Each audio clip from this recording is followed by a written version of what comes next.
tem uma palavra que a gente que vem na igreja todos os domingos e ouve, né, uma palavra tão diferente uma da outra, às vezes, uma parecida da outra, uma parece que até é igual à outra, e sempre gera nas nossas vidas uma expectativa, tanto aqueles que vêm para ouvir aquilo que Deus quer comunicar, o que Deus quer falar, que o Senhor sempre fala, né? Passarás os céus e a terra, mas as minhas palavras não há de passar, não vão de passar. E a gente que ministra, que prega, tem algumas coisas que prega a palavra sabe que é uma luta, uma guerra, que é amarrar ou matar o pregador que tem dentro da gente. Por quê? Porque a gente vai ler a Bíblia, parece que é sempre uma mensagem a pregar. Eu vou ler a Bíblia e eu gosto sempre de estar escrevendo, e algumas vezes até que eu escrevo assim, dentre muitas, né? Enfim, tem costume, é um costume que eu tenho de estar escrevendo, para a gente estar se relacionando com aquilo que Deus está comunicando, e mais com o sentimento que a qualquer oportunidade, uma ou outra, se torne uma pregação para comunicar. Isso é errado? Não é errado. Quando a intenção é a intenção certa, de nós nos relacionarmos com Deus. E a partir de agora, nesses momentos, a gente intensifica então. Como assim, pastor? Aí quando a gente vai pregar, nós vamos ministrar uma palavra, nós entendemos que é o momento certo de Deus, com aquilo que Deus está querendo comunicar, como a voz de Deus para a igreja, amém? E debaixo de muito temor, de muito tremor, a gente ministra uma palavra que não é para que Deus fale exatamente ou tão somente com a igreja, porque se nós não formos pregados nessa palavra, automaticamente isso seria hipocrisia, tu compartilhar daquilo que tu não se responsabiliza também por viver. Significa que se Deus falar algo contigo, e nesse momento você, como um pregador do Evangelho, recebeu a mensagem, aquilo que Deus comunicou ao seu coração, o seu desejo é repartir com os demais. Isso significa o quê? Que você também já foi ministrado por ela. Porque outrora, às vezes a gente pensa, né, ou já ouviu falar, já ouviu pessoas ministrar, dizendo, hoje Deus falou para a igreja, mas parece que ele não fazia parte disso. Principalmente, terrível é aquelas mensagens que quando Deus vem, parece que há um peso, né? Há às vezes uma palavra de correção, às vezes é uma palavra de alinhamento, e isso gera a falsa sensação que o cara que foi lá, pregou, ou até a irmã, a pastora ministrou, e a igreja foi alvo daquela palavra, como se ele não tivesse, ou ela não tivesse também sido pega por ela, como se ela tivesse tão somente curada, como se ou ele estivesse tão alinhado que aquela palavra foi para com a igreja, mas não com ele mesmo. E deixa eu te dizer, ainda que existem fases, ainda que existem os movimentos, pode ser que você não naquela situação esteja inserido, mas eu ouso você acreditar, pelo menos estou diante do meu rebanho, e dizer, duvide. Duvidar, você duvide, porque se o pastor, o pregador ou a pregadora não fazer parte daquilo que ele está ministrando, e não fizer menção para que ele seja inserido nisso, por certo, ele não é um homem tão mais santo, ou ela não é uma mulher tão mais santa, para que Deus viesse fazer o que Deus quer fazer, e ela ficasse imune a isso. Então o que eu creio? Que nós estamos juntos, amém? E quando estamos juntos, também estamos tentando chegar aos lugares daquilo que nós sonhamos, daquilo que nós acreditamos. E nos seus devidos tempos, com o nível de engajamento, no seu devido tempo, com o nível de devoção, de busca, de entrega, de rendição, para a glória de Deus, nós queremos que vamos chegar. Então, diante de tudo isso, o que eu quero comunicar? Que não existe nenhum homem celestial, nem uma mulher celestial, que vai ficar de fora de tudo aquilo que Deus quer compartilhar e comunicar. Então, eu digo isso dentro de um mesmo contexto inserido de poder hoje, na noite de hoje, liberar essa palavra daquilo que Deus tem gerado nos meus dias de secreto, nos meus dias de devoção, de estudos da palavra de Deus, aonde eu tenho buscado a presença do Senhor todos os dias, para poder me tornar um homem segundo ou semelhante ao seu Senhor, amém? E eu quero convidar você a abrir a Bíblia no livro de Mateus, capítulo 6, versículo 21, e também logo depois vai ser Provérbios 4, 23, onde nós vamos estar respaldados, depois, posteriormente, por alguns outros versículos da palavra de Deus, aonde nós vamos estar sendo nutridos nessa noite pela palavra. Tem algumas coisas que nós precisamos extrair. Como assim? Muitas vezes lemos a palavra, já passamos por ela, ouvimos, fomos ministrados, talvez ministramos, e o ser humano, o crente, ele cai em lugares perigosos, cai, porque a Bíblia diz que o povo de Deus se perde pela falta de conhecimento ou de entendimento de algumas escrituras. Então a Bíblia está afirmando que o povo de Deus, em determinados momentos da vida, ele se perde. E é tão maravilhoso ouvir a Escritura e para podermos entender aquilo que está querendo comunicar. Porque às vezes a gente pensa que o povo que está lá fora, a gente vê as pessoas vivenciando práticas mundanas, pecaminosas, e a gente pensa, se eles pudessem dar um espaço no seu coração, se eles se rendessem a Jesus, se eles reconhecessem que Jesus é o Filho de Deus, se eles permitissem que Jesus fosse, então, se tornasse seu Salvador. Só que quando nós vamos ler a Bíblia e entender como essa palavra, dizendo que o povo de Deus, especificamente, o povo de Deus se perde, porque lhe falta entendimento. Então está dizendo, pastor, mas eu não sabia, eu não entendia, eu não compreendia dessa forma. Mas ainda a Bíblia afirma dizendo que se perde. Por quê? Porque nós muitas vezes tomamos decisões erradas, escolhas erradas, e isso vai nos levar a um lugar.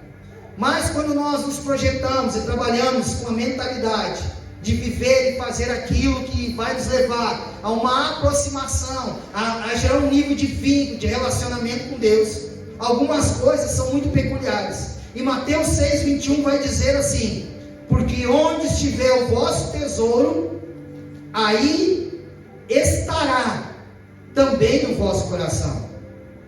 Nesse momento Mateus, ele está relatando isso. E a gente sabe que nós, como seres humanos, e parece até dizer isso uma bobagem, falar que somos homens mortais, né? Quem não sabe disso, mas é afirmarmos. Por que é preciso falar? Porque às vezes gera uma sensação em que nós nunca acabaremos a nossa estadia na Terra. Às vezes nós temos sensação de pessoas que vivem sem propósito, sem uma busca, sem um sentido, sem uma direção.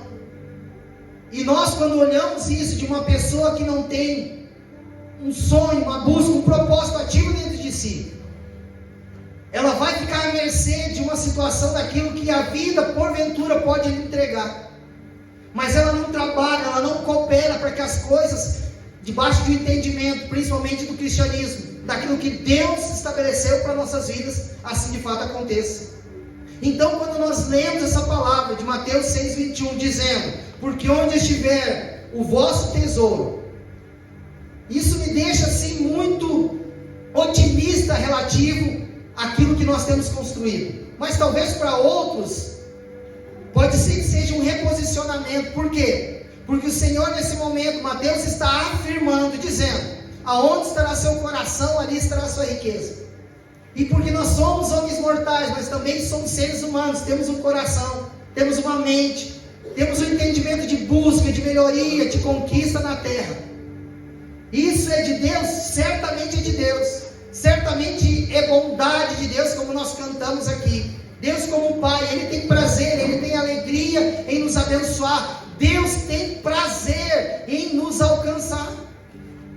E às vezes, essa busca, ainda que ela seja boa, ela seja aprovada por Deus, nós vamos trabalhando, vamos economizando para gerar níveis de conquista, mudança de vida. Quando nós vamos entrar em sentido histórico, dentro de uma genealogia de cada um de nós, principalmente, né, a gente que às vezes foi criado, exemplos foram criados sem pai, outros foram criados sem mãe, criados pelos avós.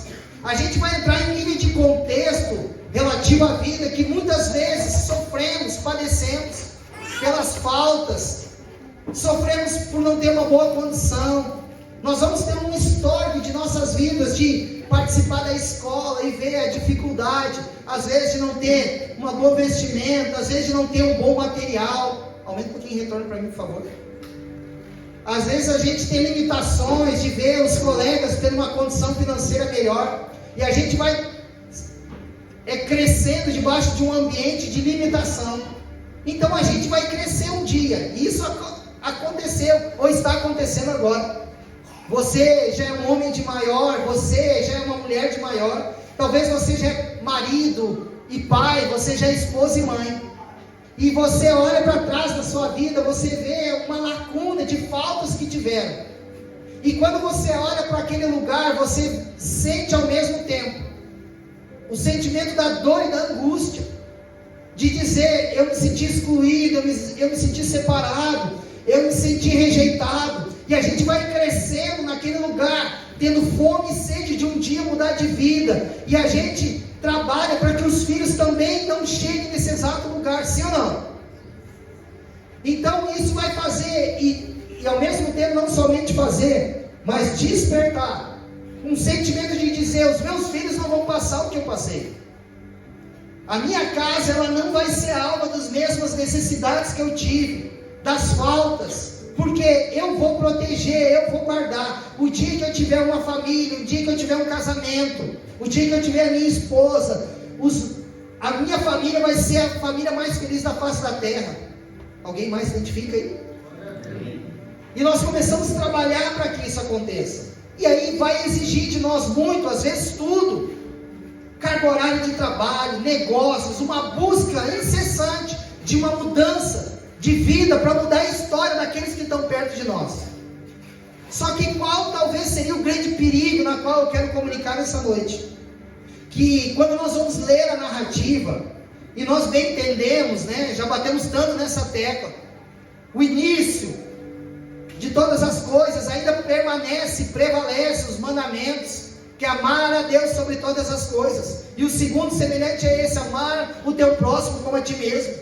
A Bíblia permanece sendo a mesma. As Escrituras permanecem imutáveis. Não mudou.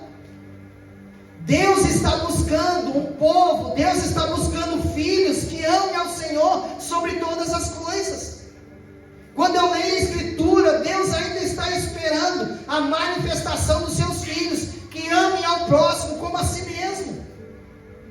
Por quê? Porque se nós estamos afirmando que a palavra não muda, que ela ainda é uma essência daquilo que Deus deixou para que a igreja se mova, e ela estabeleça e seja o cumprimento da sua vontade, por que muitas vezes nós, como povo de Deus, nos perdemos? E se nos perdemos, a causa, a razão é porque desconhecemos uma verdade. E começamos a nos dar porque aqui os resultados são bons. E muitas vezes começamos a canalizar sentimentos, desejos, vontades e sonhos fora de um lugar, de um padrão de Deus. E nesse momento que nós estamos lendo a narrativa e começando essa ministração porque onde está, ou onde estiver o seu tesouro, como assim? Onde está a sua riqueza? O que significa? Qual é o símbolo de riqueza que tu está compartilhando, pastor? É aquilo que eu não posso deixar ladrão nenhum buscar. Tem muitas coisas que, se nós entrássemos numa alegoria agora, de um sentimento, de uma expressão, de fala, como nós todos conheceríamos. Se nós tivéssemos nossa casa, e dentro da nossa casa, por mais humilde que seja, por mais que tivesse poucos recursos, talvez de móveis, eletrodomésticos, outras coisas assim, eletrônicos, e chegasse alguém invadindo um espaço que não era dele, e essa pessoa aceitasse, dado como nome de um ladrão, o que nós iríamos proteger? O que para nós estaria na escala de valor que ele não poderia tocar? Quer dizer o quê? Nós estaríamos talvez acuados dentro de um lugar, ainda que fosse a nossa casa, nosso lugar de domínio, nosso lugar de família, nosso lugar teria de ser, ou era até que empresarialmente inviolável.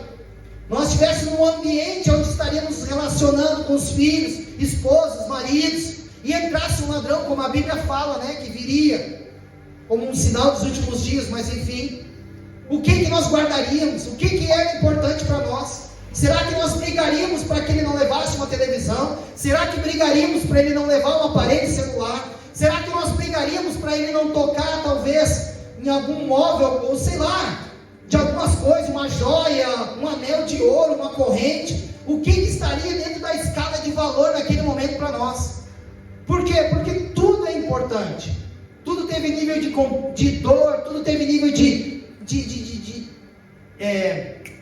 palavra me fugiu, de empenho. Nós nos preparamos, nós nos empenhamos, trabalhamos, economizamos. Esse carro não veio do nada. Ninguém nos deu, a gente trabalhou, a gente talvez fez parcelas, a gente se dedicou, a gente se cuidou para não gastar, para a gente conseguir alcançar o sonho. E vem alguém agora aqui nos tirando diante de nós, mas porém, nós estamos dizendo que ainda que sejam coisas da terra, são coisas do homem, o que esse homem ou esse ladrão não pode tocar é na minha família, a minha esposa, os meus filhos, não tem preço. Por quê? Porque tem valor sobre minha vida, e tudo aquilo que tem valor não tem preço. Se eu chegasse para os pais agora, vou pegar de gancho que nós estamos agora aqui, para os pais da Maria Helena, e dissesse: quanto custa a Maria Helena que eu quero comprar? Eles vão dizer: não precisa nem perguntar, não tem preço, não tem como, tem valor. O que tem valor não tem preço. Não há dinheiro no mundo, não há riqueza que vai fazer com que eu venda um filho, porque nosso tesouro é aquela que faz parte de nós. Quer dizer o quê? Não há nada na terra que eu consiga colocar um valor para uma forma de venda. Só que quando nós remetidos agora ao nível de cristianismo e evangelho, de nós ministrarmos o que é princípio, o que é bíblico, às vezes estamos andando a passo largo sem entender aquilo que a Bíblia e o Senhor está querendo nos comunicar. E essa é a palavra que vem para nós como um start dessa noite de uma mensagem a ser ministrada, ou compartilhada, ou recebida para cada um de nós. Mateus está afirmando agora, porque onde estiver o seu tesouro, Mateus está dizendo, o Pai olha para a terra, e o Pai identifica aquilo que torna uma riqueza na vida e no coração desse homem. Mateus está afirmando, dizendo, existe um tesouro no coração desse homem, e que ele pode perder tudo, mas essa parte da vida dele é um tesouro. E aí Mateus está dizendo, porque essa parte é a parte de tesouro na vida dele, é a riqueza da sua vida, ali o coração dele está preso. Ou então, aí estará também o vosso coração, como diz a palavra, que significa o quê? O coração daquele homem, o coração daquela mulher, vai ser daquele lugar, ou daquela situação, talvez trabalho, profissão, talvez um automóvel, que a gente vê e parece bobagem a gente falar isso, casa, enfim, negócios, porque a gente vê como o homem se perde. A gente vê que chega em determinadas situações que faz com que o... Apagaram aqui, amor? Ah, tá. Isso. Porque desestrutura o homem. Existe um cenário de uma família feliz. Existe um cenário de um casamento feliz. Existe um cenário de um homem realizado. Ele sabe por que ele levanta a cada dia de manhã. Ele se sente motivado a vencer as suas guerras. Ele se sente motivado a lutar contra os leões da vida. Essa mesma mulher, ela ama o trabalho, a vida comum do lar, o trabalho de ela estar servindo a casa, servindo ao marido, servindo os filhos. Como nos diz a Escritura, o marido também deve fazer parte da vida comum do lar. Existe um cenário maravilhoso, mas parece que em determinados momentos na vida do homem e da mulher, que por algumas razões começarem a acontecer, parece que desalinha, desapluma, as coisas parecem que saem dos lugares, e tem casas que antes viviam em delícias, como um cenário de uma movimentação, de um Éden de Deus, em que nós botávamos um louvor na televisão e era alegria, em que nós íamos para a igreja, que prazer tomar um banho, botar nossa melhor roupa, porque hoje nós vamos ter um encontro com o Senhor juntamente com os nossos irmãos. E parece que por alguma situação, circunstância, aquilo vai surgir para as nossas vidas como uma forma contrária, fazendo com que nós devemos nos desmotivar, fazer com que a gente pense em retroceder, dados e salvos as circunstâncias que cada um enfrenta as suas guerras, níveis de desilusões, traições e tantas outras coisas, decepções. Existem talvez situações da vida que algumas pessoas, contando seus testemunhos, fazem parte de uma realidade, por isso que ela está enclausurada talvez naquele lugar, ou até mesmo podia dizer um calabouço. Só que outros não. A gente vê que os valores da vida daquele homem, daquela mulher, às vezes estão nos lugares errados, e aquilo vai surgir como uma bomba negativa. O cara era feliz porque ele tinha o carro que ele tem, e por uma circunstância da vida, perder emprego e tantas outras, que eu sei que você está entendendo essa mensagem, amém? Amém. Ele perdeu, o cara perdeu a motivação da vida. Por quê? Mas aí você chega e fala, mas só foi o carro que você perdeu. O que aconteceu na sua vida? Quero largar tudo, não quero mais, perdi a motivação de viver. Mas me diz, quem está doente, quem está enfermo, você perdeu alguém? Não. Mas então, o que te colocou nesse lugar de tristeza, de angústia e de depressão inclusive? Qual foi o grande motivo? Me conta qual foi o levante do inferno. Não, eu simplesmente perdi o emprego. E para mim não faz sentido. Sabe por que não faz sentido? Ou talvez vai fazer pela palavra. Porque quando nós não mais confiamos, não mais entregamos tudo que nós temos, tudo que possuímos, nas mãos daquele que pode trabalhar em benefício de nossas vidas, nós vamos nos sentir muitas vezes confundidos inclusive. E não vamos encontrar um ponto bíblico para dar um respaldo para aquilo que nós estamos sentindo. Agora já estamos com o coração sangrando, já estamos sendo desmotivados, porque coisas da terra não estão caminhando como nós nos projetamos. E muitas vezes o que Deus está querendo comunicar é: eu já não sou prioridade, eu já não sou mais a riqueza da sua vida. E talvez pior seria Deus dizer: você me buscou, você quis ter um encontro comigo, você frequentou a igreja porque você tinha reais motivos, e entre esses, o maior não era eu. Você estava buscando aquilo que eu poderia, através do meu nome, te dar. Então eu, a partir desse momento, eu não me torno uma prioridade. Por isso que Mateus está dizendo: porque onde estiver o seu tesouro, ele está dizendo, porque aonde a sua riqueza estiver, é quase ele dizendo, seu coração estaria preso. E isso vai fazer sentido quando também ali em Provérbios 4:23, por favor, Dai.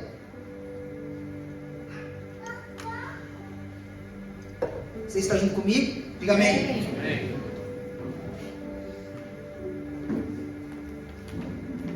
Provérbios 4:23, palavra de sabedoria. Você já deve ter ouvido falar, eu quero reforçar principalmente, talvez para aqueles que nunca ouviram dessa forma. Salomão, ele também fala a respeito do coração. E do coração sempre vai ter um nível de movimentação. Salomão, o homem mais inteligente, mais sábio que já existiu na face da terra, né? Como livro de sabedoria, que é o livro de Salomão, né? Provérbios, diz assim: sobre tudo o que se deve guardar, guarda o coração, porque dele procede a fonte da vida, ou procedem as fontes da vida. Salomão, ele traz parece que ele estabelece um nível aqui. Salomão, ele dá como ato de direção, não somente de um conselho, ele gera como ato de uma afirmativa da palavra de Deus, dizendo de tudo aquilo que está sobre a sua vida, de movimentações, de conquistas, de ganhos, de celebrações. Salomão diz de que tudo que se deve guardar. Nós poderíamos parafrasear agora e dizer: peraí, vamos tentar imaginar Salomão conversando com alguém. Salomão está tendo um diálogo com alguém, e parece que Salomão está dizendo: olha, eu tenho um conselho para te dar. Talvez você é homem de negócios, talvez você é uma mulher de negócios, uma pessoa que tem empresa, você tem uma posição, lugar de governo, você tem uma palavra de autoridade no seu trabalho, você fala, pessoas ouvem, você fala, as pessoas elas entendem como uma missão, você fala, você tem coração delas, elas te entendem, elas te obedecem, enfim. Mas Salomão está dizendo algo, por entre linhas falando, parafraseando, dizendo: eu quero te gerar um conselho a partir de agora. De tudo aquilo que você pode guardar, de tudo aquilo que você pode zelar, de tudo aquilo que você possa entender como atos de valor para a sua vida. Salomão diz sobre tudo que se deve guardar. Ele diz: guarda o teu coração.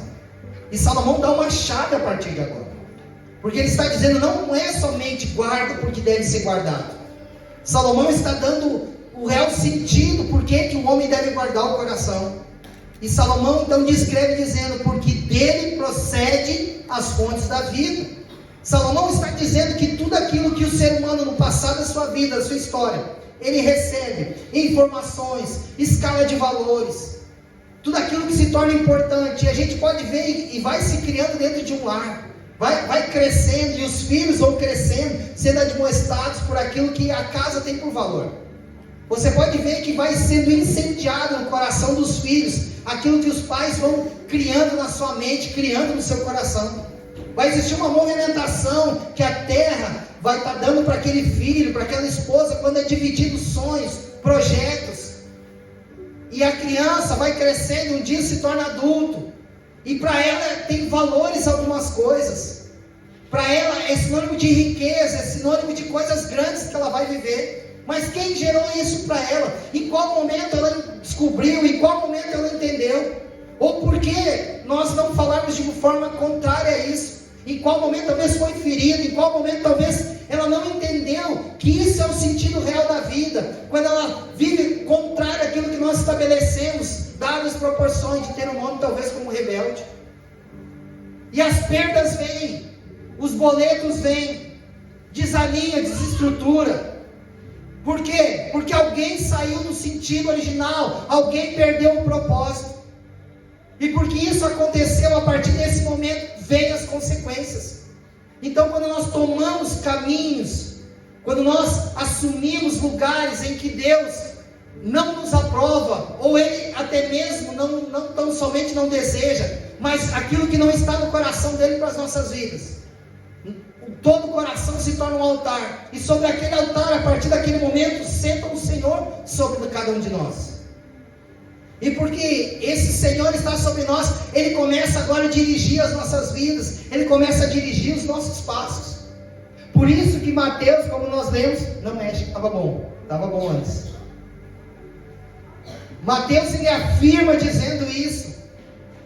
Deus consegue olhar para a terra e identificar o tesouro do coração do homem, e preso vai estar o coração daquele que destinar sobre aquilo que tem sobre a escala de valor da sua vida. Eu quero ler com vocês também no livro de Josué, capítulo 14, versículo 10. Josué, capítulo 14, versículo 10.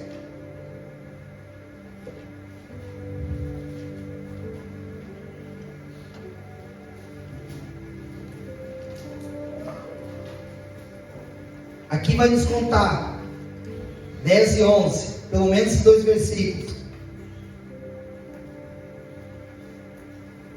sobre o que nós estamos querendo falar nessa noite, um reposicionamento sobre os valores de nossa vida, amém? Assim nos diz a Escritura, Josué 14:10. Eis agora, o Senhor me conservou em vida, como prometeu. 45 anos há desde que o Senhor falou esta palavra a Moisés. Andando Israel ainda no deserto, e já agora sou de 85 anos, 11, estou forte, ainda hoje, como no dia em que Moisés me enviou. Qual era a minha força naquele dia? Tal ainda agora para o combate, tanto para sair a ele como para voltar. Amém? Essa é uma palavra que nós, debaixo de um contexto, nós conhecemos essa palavra. Deus tem uma promessa sobre Israel. E a Bíblia diz então que Deus leva eles ao caminho de deserto, e chega um momento que eles param, e a Bíblia diz, o Senhor manda através de Moisés dizer: vai e espia a terra. E eles saíram instigados porque, quando eles estavam lá, diziam: existe uma terra que mana leite e mel, amém? Só que para um povo que estava sendo escravizado mais de 400 anos, comendo cebolas e melões no Egito, existia um alimento, ninguém morria de fome, mas a limitação fazia parte daquele povo. Um povo que tinha promessa, um povo que tinha Deus na sua vida, mas que por situações da vida estavam lá sendo escravizados já há 400 anos. Vinha gerações, pensa comigo, vinham pais e contavam aos filhos a história do seu povo, do que era ser um povo judeu, do que é fazer um povo que tinha uma promessa sobre suas vidas. Vinha anos, saía anos, novos pais se formavam e as histórias eram passadas de um para outro. Até que Deus levanta Moisés e Arão, seu irmão, e vocês conhecem bem a narrativa, a história, tiram e levam esse povo a um lugar onde a promessa diz que vai manar leite e mel. É uma terra onde eles vão plantar, é uma terra onde eles vão ser livres, não mais escravos. E nesse lugar, então, a Bíblia diz que depois de eles passarem todos os milagres, o Mar Vermelho, e eles estavam sendo sustentados pelo Senhor, com o maná que caía todos os dias. A Bíblia diz então que eles estavam num lugar onde eles avançaram, e agora era necessário fazer algo. Para chegar nessa terra prometida, eles deveriam espiar a terra. Então a Bíblia vai dizer então que foram-se 10 homens. 10 homens, né? 10 ou 12 agora? 10? Acho que é 10, né? Quem lê Bíblia aí? 12? Aí, viu? E a Bíblia vai dizer então que vai 12 homens espiar a terra. E a Bíblia diz então que quando eles retornam de lá, chegaram diante de todo o povo, e eu preciso encenar para que isso seja cravado em nosso coração. A Bíblia vai dizer, eu imagino assim, Deus reunindo, aquela multidão, que era mais de 2.000 homens, fora mulheres e crianças, que faziam parte do povo. E quando eles reúnem em torno daqueles 12 homens, a Bíblia vai dizer então que aqueles homens que começam falam que existia os gigantes, os Baalins, que naquele tempo existia homens muito grandes, enormes, existia um povo forte. Quer dizer que o trajeto para chegar a Canaã, a terra prometida, era feito de muitos desafios.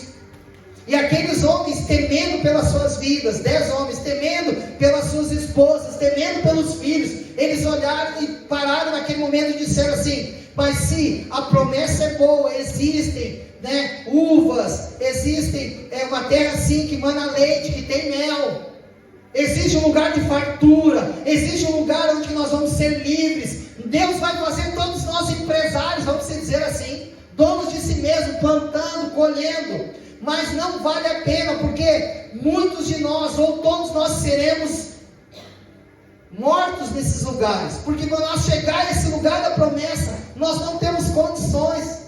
Talvez aqueles homens olharem e disserem: nós não somos guerreiros. Se nós chegamos até aqui, foi debaixo de milagre, foi Deus. Nós não tínhamos condições de lutar, ninguém sabe, talvez empunhar uma arma, um escudo. Nós não fomos treinados e preparados. Nós servimos gerações por gerações como escravos no Egito.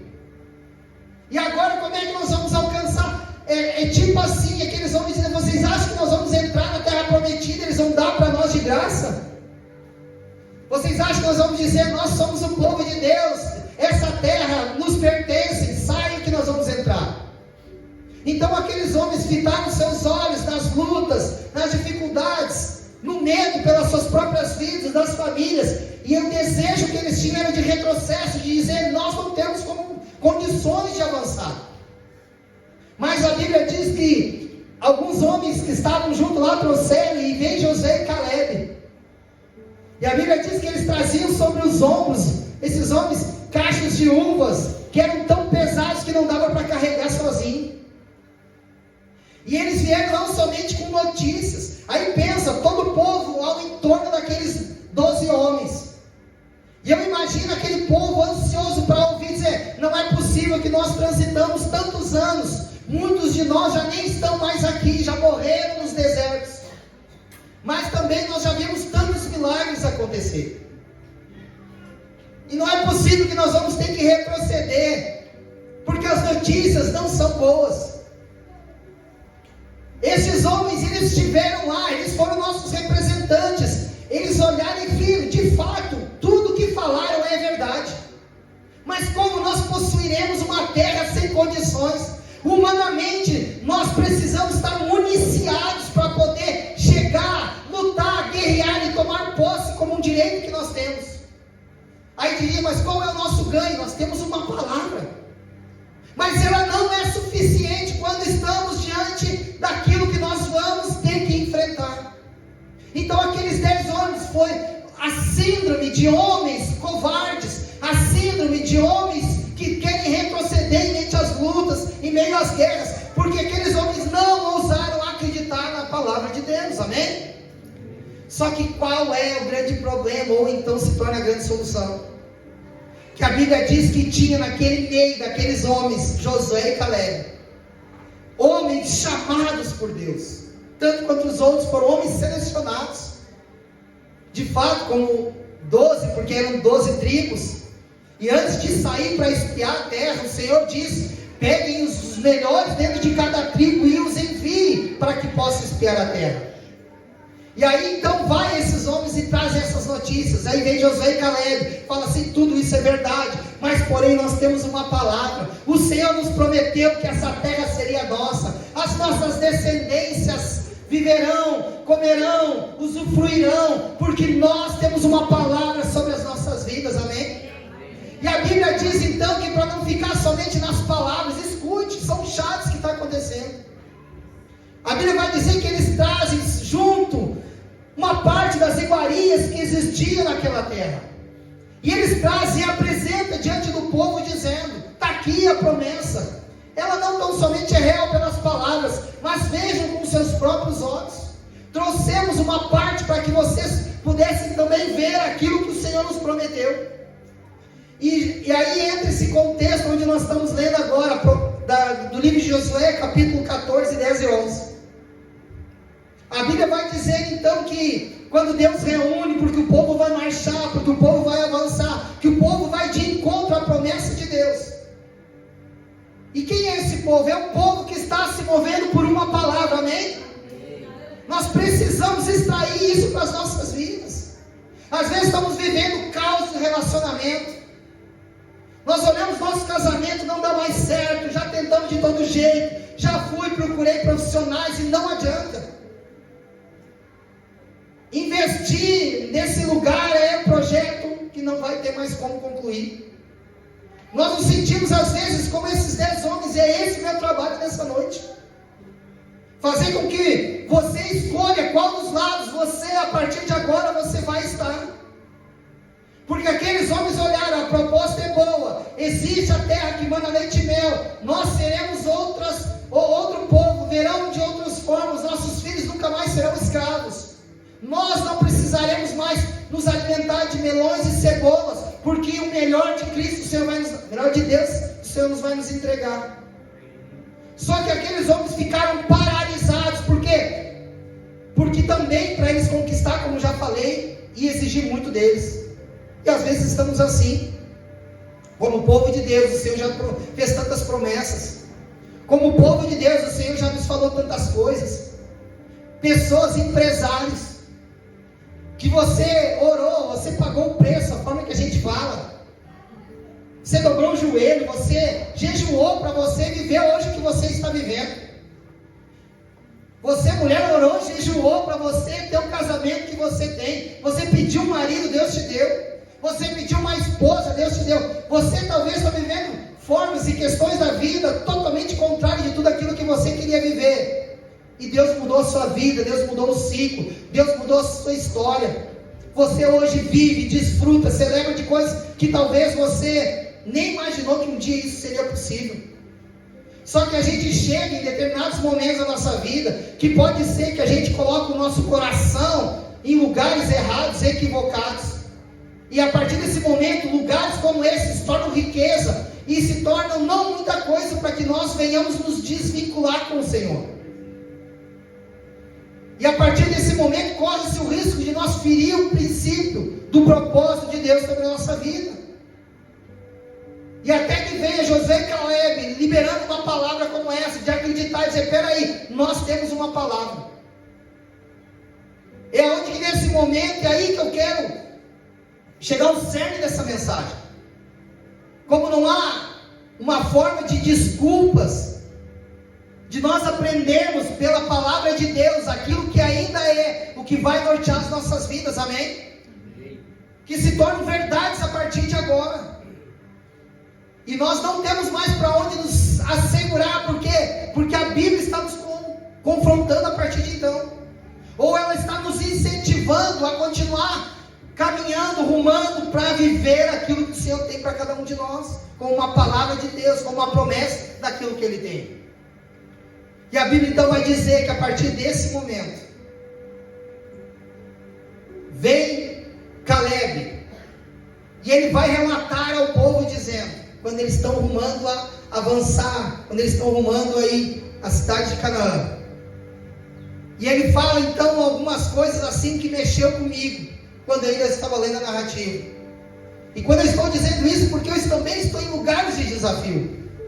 Existem momentos na minha vida que eu dobro o joelho e Senhor, não vai dar certo, eu não vou conseguir, parece que as coisas não vão acontecer. Eu também entro em lugares de incredulidade, eu também entro em lugares de dizer, Senhor, eu não consigo ver, os meus olhos não contemplam, e interiormente meu coração está trêmulo, eu estou com medo, e está difícil buscar forças que eu não encontro em outro lugar, porque os meus olhos veem tudo aquilo contrário, eu vejo os balins, eu vejo os gigantes, eu vejo as lutas, eu não sei lutar essa luta que hoje em dia acontece, eu não vou conseguir, porque hoje em dia, como eu também empresário, como é que eu vou lutar contra esses caras que trabalham no mercado negro? E se eu fizer tudo honesto, pagar tudo direitinho, colocar os meus impostos, eu vou morrer no meio do caminho. Não tem espaço hoje em dia para viver assim. Como eu vou vencer sendo honesto? Como eu vou chegar aos resultados sem usar o mercado negro, as coisas erradas, para mim poder chegar onde eu quero chegar? Vai me custar não muito, vai me custar tudo, eu não tenho condição. Só que eu tenho uma palavra. Só que eu tenho uma palavra. E a partir desse momento é onde o Senhor pede para a gente tirar os olhos, e aí tem que entrar dentro de nós aquilo que Caleb teve. E a Bíblia vai dizer então que Caleb recebe essa palavra. E quando ele estava caminhando junto disso, com o povo todo, vendo os milagres, a Bíblia fala, como nós lemos, versículo 10, Caleb tinha 40 anos. E Caleb foi incendiado a partir daquele momento para viver um sonho. Caleb foi incendiado para a partir daquele momento, chegar àquele lugar da terra prometida. Eu penso que Caleb dormia, acordava, trabalhando, dizendo, nós temos como igreja, nós temos como povo uma palavra. Deus nos prometeu, Egito, calabouço, escravidão nunca mais. Aquela vida que nós vivíamos, nunca mais. Porque nós estamos rumando a uma terra de promessa, onde há leite e mel, provisão, cuidado, nutrição, liberdade, nos tornar livre a partir de agora. E aí chega agora, nesse momento, Caleb, 85 anos, 45 anos, lá atrás ele ouviu algo, e o povo perambulou pelo deserto, por desobediências e outras coisas que vocês conhecem a palavra. E a Bíblia então vai dizer, Caleb com 85 anos, e é isso que me trouxe sim essa palavra ao meu coração. Caleb chega e diz assim, de fato, verdade, tudo passamos, tudo aconteceu. Aí ele vem com um homem, escuta gente, um povo que vivia mediante a guerra, amém? E a guerra não é nós levantar a trabalhar amanhã, porque tem muitos que a guerra é levantar da cama para trabalhar na segunda. Essa é a guerra do cara, essa é a guerra da mulher. Motivação para levantar para trabalhar. Nós estamos falando de guerra, daquilo que Caleb finaliza isso. Eu estou pronto, estou forte para ir, para guerrear e se for o caso de voltar. O que Caleb está dizendo, ele sobe o grau agora. O nível de Caleb é dizer o seguinte, o que Caleb estava querendo dizer, pastor? Ele estava dizendo a partir de agora, quando ele disse que ele estava forte, olha só, vamos ler o versículo 11. 85 anos, eu estou forte. Como assim forte? Forte a gente pensa um menino de 18 anos, de 20, 25 anos, de musculatura, de disposição. O que se esperar de um homem de 85 anos? Não cabe essas palavras na boca de Caleb. Para nós não tem como nós imaginarmos. Hoje em dia aí tem gente com 45, 50 anos está na fila do SUS para pegar remédio. Se bater um vento. E Caleb com 85 anos. 45 anos se passaram das promessas. E aí vem Caleb, homem de Deus, e diz: estou forte. Ainda hoje, como no dia, olha só, o que Caleb fez para guardar isso no coração, gente? Qual foi a chave que fez Caleb permanecer assim, ó? Estou forte, ainda hoje, como no dia em que Moisés me enviou. Ele estava dizendo naquele tempo que ele foi espiar a terra. Qual era a minha força naquele dia, tal ainda agora para o combate? Vai dizer, Caleb, para, Caleb. Tu não, naquele tempo não tinha espelho, talvez, né? Nós diríamos. Caleb está com 85 anos, cara. O Caleb de 40 anos era um Caleb cheio de força, de vigor, levantava pedra, abria valo. Mas Caleb está com 85 anos. E naquele tempo assim, o que estava acontecendo, ele dizia, não, Caleb, né? Nós vamos levantar um povo, nós vamos ir para lá, nós vamos guerrear. Porém, os anciãos, as mulheres e as crianças, esses ficam no acampamento, porque esses precisam ser guardados e cuidados. Por quê? Porque as suas limitações não poderiam. Aí Caleb, parece que ele chega, imagina um homem de 85 anos, talvez tinha homens de 22, 25, 30 anos, que estavam ali morrendo de medo de ir à guerra. Por quê? Qual é o cenário? E a guerra naquele tempo, como eu estava falando, hoje muitos estão aí guerreando para levantar da cama. Era Caleb chegar, reunir família, talvez ali já eram esposas, filhos e netos. O homem dava um beijo naquela mulher, talvez, em nome de Jesus, eu quero acreditar, faria uma oração, e estaria fazendo o quê? Um momento de despedida, porque para o lugar onde eles estavam indo, era um lugar de combate, de guerra. Significa o quê? No campo de batalha, ou você mata para voltar, ou você é morto e perece ali. Então, quando vinham os povos das guerras, mulheres, crianças, estavam prontos a receber, então, as mulheres, seus maridos, os filhos e os pais, e muitos desses não retornavam. E era honroso, por quê? Porque eles saíram debaixo de uma missão. Era honroso para o homem morrer em campo de batalha. Por quê? Porque ele estava defendendo uma causa, daquilo que fazia sentido para ele. Por quê? Porque a sua riqueza não eram coisas, eram famílias. Existia uma causa para ir a campo de batalha. Eu vou para o campo de batalha, a minha vida eu coloco em xeque para lutar pelas minhas esposas, pelas nossas esposas e filhos. O que movia aqueles homens é dizer, se nós ficar inerte, qualquer momento os povos inimigos vêm e nos matam todos, levam as nossas mulheres como escravas, e dão as nossas esposas a outros homens, e os nossos filhos se criam, crescem debaixo de uma outra cultura de deuses pagãos, e vão ser escravos na casa de algum senhor. Então eu como homem, agora quase dizendo, eu como um sacerdote, todos nós somos depois de Jesus, eu assumo responsabilidade de dizer, quem vai para o campo de batalha sou eu não vou ficar aqui. E talvez foi isso que deu o direito de pensar Caleb, porque pela lei ele não precisava mais estar lá, ele era já um homem de passado de idade, ele estava livre, ele não precisava, ele estava no mesmo lugar de outros que estavam ali na classe, que não ia à guerra, mulheres e crianças e idosos, doentes ou aqueles que casaram menos de um ano, esses não iam à guerra, porque tinham que celebrar o seu casamento, gerar filhos, deixar descendências. E Caleb, com 85 anos, podia dizer, bom, eu já fiz a minha parte, vão vocês e lutem por nós, eu vou permanecer pelo menos mais uns dias vivo, né, estou com 85 anos, mas vai que consigo entrar na terra e olhar vocês que lutam essa guerra. E a Bíblia vai dizer então exatamente essas palavras, que aí mexe comigo a partir de agora, deveria mexer com você. O que adianta a gente dizer assim, ó, eu tenho 26 anos de batismo, frequento a igreja há 28 anos. O que adianta se eu não me tornei um homem melhor? Se eu não me tornei, eu tenho 26 anos de batismo, mas eu não consegui me tornar um cidadão melhor, eu não consegui me tornar um amigo melhor, hoje eu não consegui me tornar um pastor melhor. Ah, pastor, eu vou na igreja há 10 anos, mas eu olho para a tua vida e a Bíblia diz assim, que pela árvore conhece os frutos, tu não melhorou em nada.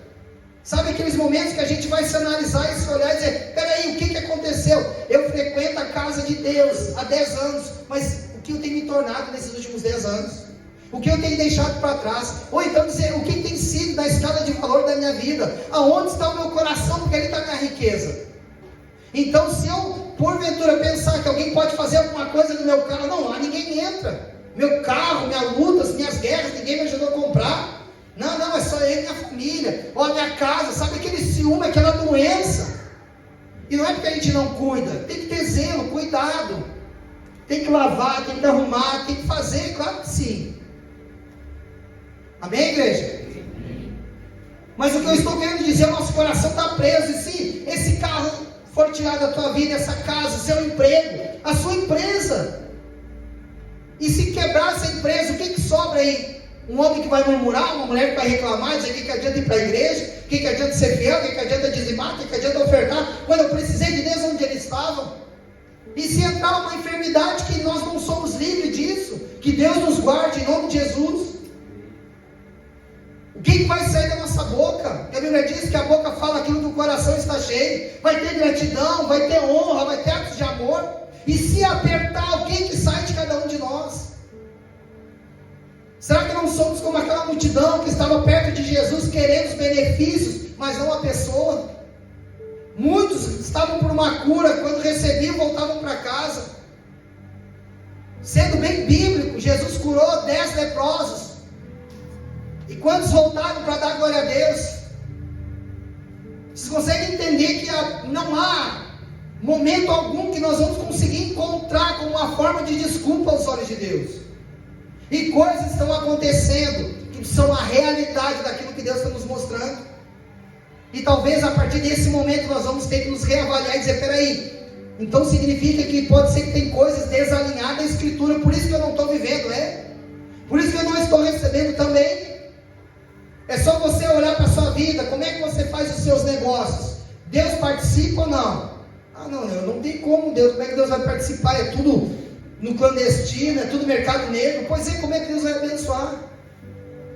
Seu casamento, as palavras que você fala para sua esposa, as palavras que você fala para o seu marido, você abençoa ou amaldiçoa? Seus filhos, você abençoa ou você amaldiçoa? Diz, essa criança nunca vai dar nada, isso aí só me incomoda, isso aí tem espírito de rebeldia, aí cresce, só faz coisa errada. Diz, eu não sei, criou, pastor, dentro da igreja, eu não sei tu como era a autoridade, viveu a vida inteira amaldiçoando, viveu a vida inteira falando mal, viveu a vida inteira liberando palavras negativas, coisas ruins. Você entregou, a gente traz o filho no altar, consagra a Deus, e no passar da vida a gente joga tudo fora. Quem está entendendo, diga amém. Amém. Então o que está acontecendo aqui é Caleb despertando a nossa fé nessa noite. Pode ser que você, pastor, está difícil, pensa numa guerra, eu já pensei em fechar, eu já pensei em largar, mas se você não fechou, se você não largou ainda, eu quero te fazer uma pergunta, você ainda tem uma palavra ou não tem? Porque é o que vai te motivar, o que vai te fazer avançar, é nós estarmos debaixo de uma palavra. Se Deus prometeu, Ele é fiel para cumprir. E a Bíblia então vai dizer que esse homem de 85 anos, para finalizar, reúne-se em casa, bem provável que deu um beijo, liberou a bênção, porque ninguém tinha garantia de retorno. Com 85 anos ele vai esperando uma palavra. Talvez seu estado físico, talvez o escudo já não podia ser tão pesado, a arma, a espada não podia ser tão pesada, pelas suas limitações, mas Caleb libera algo. Eu estou forte. Ainda hoje, como no dia em que Moisés me enviou, qual era a minha força naquele dia, tal ainda agora para o combate. E ele está dizendo: eu vou para a guerra. E se for o lugar mais alto que eu vou alcançar na face da terra é morrer em campo de batalha, que assim seja. Porque eu estou disposto a viver e morrer por uma causa. E qual é a causa? Nós trabalharmos para nosso povo entrar na terra prometida com uma palavra que o Senhor nos deixou. E aí ele diz, finalizando: tanto para sair a ele, como para voltar. Estou pronto. A partir desse momento eu estou pronto. Se o Senhor quer que eu e permita que eu vá para a guerra, para combater o combate daquilo que o Senhor nos deixou, e se a partir desse momento o Senhor, por assim quiser, que eu não retorne, eu estou pronto. Porque tal qual era a força de quando o Senhor me deu a promessa, tal qual ainda permanece até hoje. Eu trabalho para guardar aquilo que o Senhor nos deixou. Amém? Vocês estão entendendo? Amém. E aí eu faço uma pergunta para todos nós agora, uma forma de concluir essa mensagem. O que tem nos esfriado talvez nesses dias? Será que foi um cargo? Ah, pastor, me tiraram o cargo. E eu esfriei. Talvez você vai dizer: pastor, meu coração por almas. Quando eu queria alma, pastor, eu orava, eu jejuava, eu queria almas. Aquilo foi entranhado em mim. Almas. E hoje eu estou tão cético. Hoje eu quero trabalhar, eu quero ganhar meu dinheiro, eu quero mudar de vida, eu quero me vestir, eu quero passear. Hoje talvez eu quero acessar lugares, viagens, mas eu perdi. Aquilo que me movia, aquilo que era uma promessa para mim já não existe mais. E eu já não consigo mais fazer a oração de Caleb.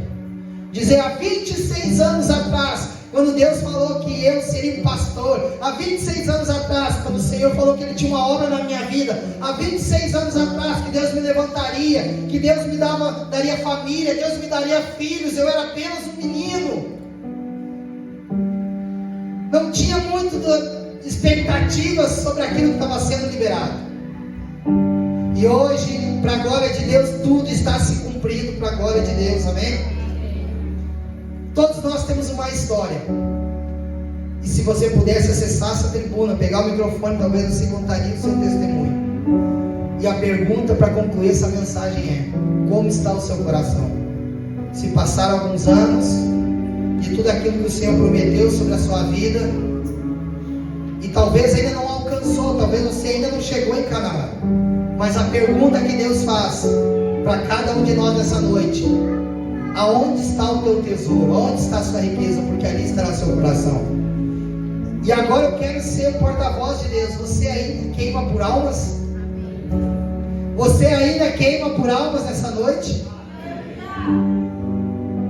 Porque onde está o seu tesouro, ali estará o seu coração. Se os seus olhos, se os seus sonhos estiverem em Jesus, você nunca vai trocar Jesus por uma melhora de vida. Você nunca vai trocar Jesus por uma casa nova. Você nunca vai trocar o propósito de Deus. Quando você chegar diante de Deus e dizer: Senhor, eu tenho aqui para te dar tudo aquilo que o Senhor projetou. Você não vai dizer: ei, como é que foi a experiência? E o carrão que você andou, e a casa que você comprou, e o lugar que você acessou, e aquela cadeira lá, ei, meu Deus, e aquele salário. Uau! Que viagem foi aquela? São coisas da terra, boas. Deus é Pai, Deus quer nos abençoar. Amém, igreja? Então, Deus quer nos abençoar. Amém, igreja? Amém. Mas Deus, para Deus isso não vai servir de nada, e nem para mim depois que você que estiver lá. Quem que nós vamos apresentar ao Senhor? E a partir de então nós vamos dizer o que nós estamos sonhando aqui nessa terra. O que é o nosso tesouro aqui nessa terra? Porque ali, aonde está o tesouro do homem, ali está o seu coração. Talvez é por isso que você, pastor, não tem conseguido jejuar, porque o céu já não é mais prioridade. Pastor, hoje para mim ler Bíblia, eu sinto como se tivesse, claro que é a palavra de Deus, mas eu já não tenho mais, meu coração não queima mais de ler a Bíblia como queimava antes. Onde está o seu coração? Qual é a sua riqueza? Talvez antes você dobrava o joelho e chorava com fé, ativando: Deus vai me dar vitória, o inimigo não vai me derrubar. E hoje talvez nem sei se porventura a gente dobra o joelho ainda. A gente não derrama mais lágrima. deixa eu te dizer, quando eu começo a orar e passo alguns dias sem chorar, eu digo: Senhor, eu quero lágrima, me dá lágrima. O que é a lágrima, pastor? É Deus dividindo as suas angústias, é Deus dividindo o coração, dizendo: para mim isso faz sentido, vidas. Se nós dissermos hoje aqui, cura, pode levantar um morto aqui hoje, trazer alguém, trazer uma pessoa morta, nós orar e ele levantar, nós vamos nos regozijar. Um milagre aconteceu.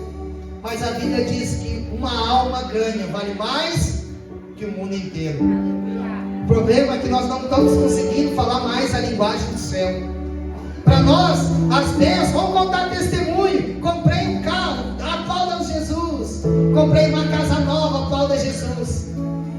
E a gente dizia, eu lembro o tempo que eu dizia, a minha alegria, chegar na hora do batismo e dizer: quem ganhou? Vem cá, irmão Marcelo. Me chamava irmão Marcelinho. Depois passei a auxiliar, diácono, todas as coisas. E eu chegava do lado daquelas pessoas para batizar. Às vezes entrava junto e dizia: tinha 2, 3 almas. Eu tinha propósito com Deus. Eu não posso acabar o ano e eu não ganhar uma alma para Jesus. Para mim não faz sentido viver o ano inteiro e não ganhar uma alma.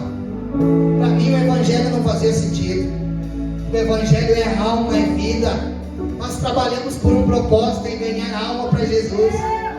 Então não adianta nós trocar de carro, comprar casa, você viajar, comer, tudo isso é bom e é da terra, mas é a linguagem do céu. E almas, como nós estamos. Só que às vezes vem as lutas, vem as guerras, ou até mesmo a dificuldade. Nem eu consigo me ganhar mais, pastor. Às vezes eu perdendo a igreja, eu fora, nem eu sei, às vezes nem eu sei o que eu estou fazendo aqui dentro. Pois é, aonde está o seu tesouro, ali está o seu coração. Será que teu coração está no lugar certo? Será que teu coração está na eternidade? Será que teu coração está por vidas, por almas, por participar de um propósito de Deus? É de nós nos pensarmos nessa noite, amém? Se coloque de pé.